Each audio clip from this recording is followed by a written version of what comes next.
ओडिशा राजनीति रे ओडिया अस्मितार कथा जितेबाला आसला सेतबले पांड्यान बाबू को लोक रिजेक्ट कले नवीन बाबू को मॉडल फेल मारिला तेणु बबी दास जड़े नेता से तो आईएएस ऑफिसर नथिले से राजनीति करी आसीचंती पार्टीर मुख्य भाव में संगठक भाव में काम करिसंती तेणु वर्तमान समय विवाद चली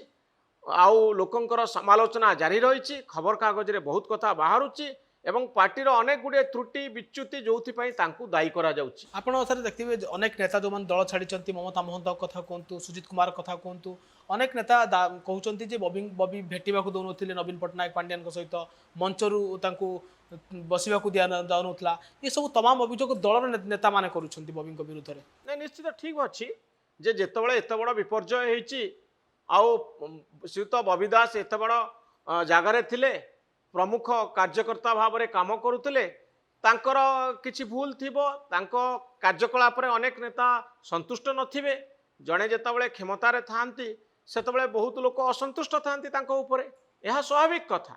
दल जदि जीति था तांको भी बहुत गुरुत्व मिली था हारिला बेले सेमती निंदा और अपवाद और समालोचना तांको सह्यापी पड़ो ये हूँ राजनीतिर धर्म केतबेले बीजेडी सीना 24 वर्ष रहिला बोली क्षमतार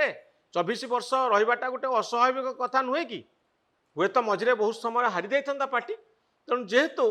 पार्टी हारी प्रथम थर पर इलेक्शन हारी से बेले जितेबाला समालोचना बद बहुत किसी बढ़ुची से क्षमता क्षमता एक्सरसाइज करुवा पावर एक्सरसाइज करुवा यही दुई नेता वर्तमान परदा आड़वाड़ को चली जाइछंती आपण देखुचंती जे कोनोसी कमिटी रे तांकू देखिबा मिलूनी जाजपुर जिल्लार संगठन दायित्व भी वर्तमान तांको हाथ में नथिला भली लागुची प्रकृत अनेक नेता वर्तमान तांकू आगे आसिक समालोचना करुचंती ए सबु कथा घटुची एवं समय को अपेक्षा करिसंती श्रीयुत बबी दास एवं श्रीयुत पांड्यान जदि हावा परिवर्तन हो जाए राजनीतिर दिग परिवर्तन हो जाए एवं नुआ परिस्थिति तैयारी हुए बिजु जनता दलर गुरुत्व बढ़े